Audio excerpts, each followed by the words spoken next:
के लिए शपथ की गई है कि अब की बार 400 पार। देश के यशस्वी प्रधानमंत्री नरेंद्र मोदी जी के माध्यम से कई लोगों ने आज हमारे देश के प्रधानमंत्री नरेंद्र मोदी जी के माध्यम से जब सबकी उम्मीदें खत्म होती है, जब सब लोगों से उम्मीदें खत्म होती है, तब मोदी जी की गारंटी शुरू होती है। आज हम लोग जब राष्ट्रवादी कांग्रेस पार्टी इस महायुति में सम्मिलित हुई, हमारे आदरणीय नेता प्रफुल्ल पटेल जी ने और हमारे आदरणीय नेता अजीत पवार जी ने जब इस महायुति में सम्मिलित होने का निर्णय लिया, तो कई चर्चाएं आई, कई विचारधाराओं का आदान प्रदान हुआ।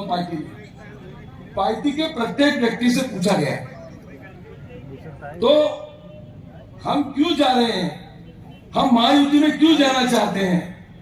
इस महायुति के माध्यम से मैं आपको बताना चाहता हूं, अभी विजय रांगनाले जी बता रहे थे कि हम सबको एक साथ देखकर नरेंद्र मोदी जी खुश हो रहे हैं। इस देश में जिस तरह का विकास हो रहा है, इस देश में जिस तरह की प्रगति हो रही है, इस देश में जिस तरह की उन्नति हो रही है, इन सब बातों को मद्देनजर रखते हुए यदि गोंदिया से हवाई जहाज चलाना है, या गोंदिया में या भंडारा जिले में गोसीखुर्द प्रकल्प को और पैसे दिलाना है, तो मोदी जी के हाथ मजबूत करना है। माननीय एकनाथ शिंदे जी, देवेंद्र फडणवीस जी और अजीत दादा के नेतृत्व में सरकार बनाना है, और इस विकास के मुद्दे को लेकर राष्ट्रवादी कांग्रेस पार्टी इस महायुति में शामिल हुई। विनोद अग्रवाल जी ने कहा कि हम लोग कहीं पर भी अपनी विचारधारा को छोड़कर काम नहीं कर रहे, तो आपकी और हमारी विचारधारा विकास की है, आपकी और हमारी विचारधारा देश को उन्नति के मार्ग पर ले जाने की है।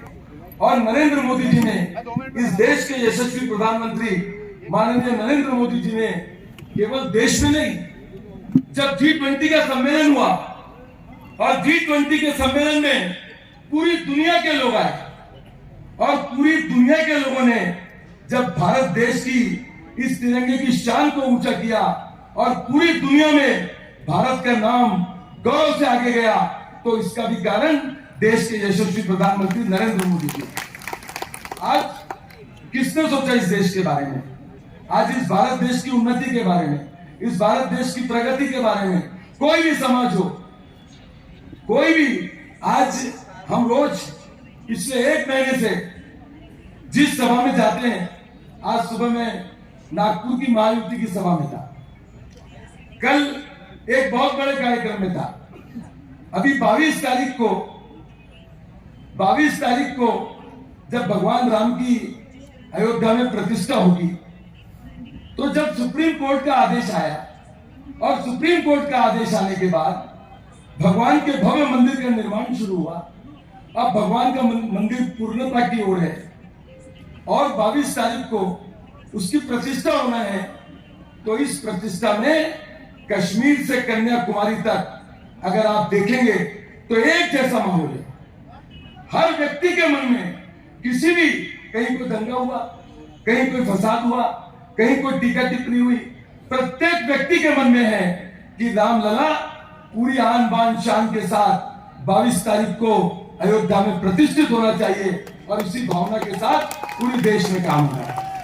अभी हमारे यशस्वी प्रधानमंत्री, उन्होंने घोषणा की, वहां के जो ट्रस्ट बोर्ड है उन्होंने घोषणा की कि 22 तारीख को आप मत आइए।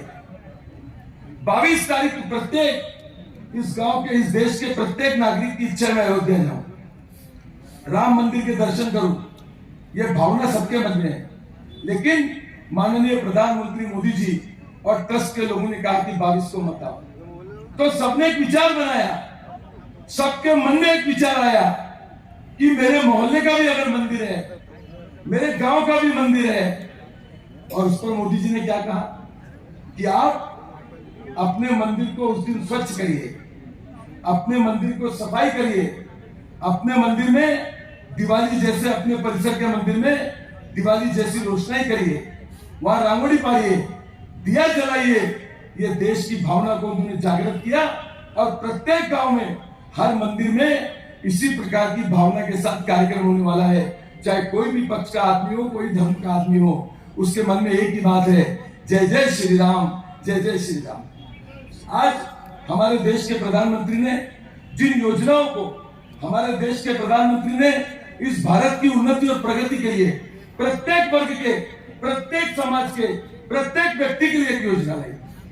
आज जल जीवन मिशन की योजना, हर घर नल, भारत में किसी की सोच थी?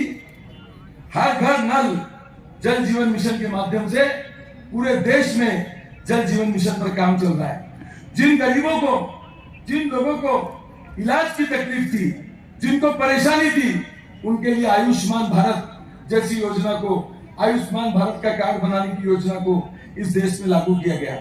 मोदी जी के घरकुल, कोई भी समाज का व्यक्ति हो, कोई बिना घर के नहीं रहना चाहिए, घर सबको मिलना चाहिए। इस देश में जितना घरकुल पर देश के यशस्वी प्रधानमंत्री नरेंद्र मोदी जी ने पैसा खर्च किया, और आने वाले दिनों में ये घरकुल की योजना, जनधन योजना, आयुष्मान भारत, हर घर जल, ये सारी योजनाओं को क्रियान्वित करने का काम और प्रत्येक कार्यकर्ता की जवाबदारी है। यदि आप देखेंगे तो अल्पसंख्यक समाज के लिए भी मोदी जी ने 14 योजनाएं लागू की है। आप देखिए उन 14 योजनाओं को और देश की सभी योजनाओं को अगर हम घर घर तक पहुंचाएंगे, और ये नहीं देखना है कि गोंदिया भंडारा की टिकट या नागपुर की टिकट किसको मिल रही है, अरे टिकट किसी को भी मिले, हमारा लक्ष्य है मोदी जी को फिर से प्रधानमंत्री बनाना है और 400 के पार जाना। टिकट का कोई विषय नहीं है। टीवी पेपर में आता रहता है, प्रफुल्ल भाई लड़ेंगे, परिणय भैया लड़ेंगे, ये भैया लड़ेंगे। भैया कोई भी लड़े, अपन इस तरफ जितने भी हैं उनको तो नरेंद्र मोदी जी और देश की प्रगति और देश की उन्नति देखकर महायुति के 14 पक्ष और गोंदिया में हमारा डबल मुनाफा, पीला चाबी हम 15 है यहाँ पर, और 15 मिलकर, जैसा विनोद भैया ने कम शब्दों में कहा कि लोकसभा में हम पूरी ताकत से काम करेंगे, तो सभी 15 पक्ष पूरी ताकत के साथ हम लोग काम करेंगे बहुत अच्छे से। आज सभी नागपुर में भी बहुत अच्छा मेड़ावा हुआ, और निश्चित रूप से आने वाली 22 तारीख को जो जिम्मेदारी के साथ 22 तारीख को जो राम मंदिर की प्रतिष्ठा होने वाली है, आज गोंदिया जिले में, भंडारा जिले में, हम लोग बालाघाट गए थे। बालाघाट जिले में किसी भी गांव में, किसी भी शहर में हम किसी भजन मंडल वाले से कांटेक्ट करते हैं कि भैया आप 22 को आओगे क्या? नहीं भाई, आमच्या गावी गांव कार्यक्रम है, अब ये इतना ही। ये वातावरण और ये माहौल क्यों? क्योंकि भगवान 500 बरस के संघर्ष के बाद, भगवान कई बलिदान के बाद अपने मुख्य मंदिर में स्थापित होने जा रहे हैं। इसमें कोई किसी को, हेमंत भैया बोल रहे कि हवन करने के लिए पंडित भी नहीं मिल रहा है। क्यों? ये भावना हर आदमी के मन में। और आप देखिए क्या एक देश का माहौल बना है, कोई के मन में नाराजी नहीं, किसी समाज के मन में नाराजी नहीं, किसी वर्ग के मन में नाराजी नहीं। हर आदमी कंधे से कंधा मिलाकर भगवान के राम के 22 तारीख के कार्यक्रम को मनाने के लिए, उत्सुकता से दिवाली मनाने के लिए एक उनके मन में जोश और भाव है। क्यों? क्योंकि सबकी श्रद्धा है, और जहां सबकी श्रद्धा है तो ये देश एक सूत्र में बंधा हुआ है। ये देश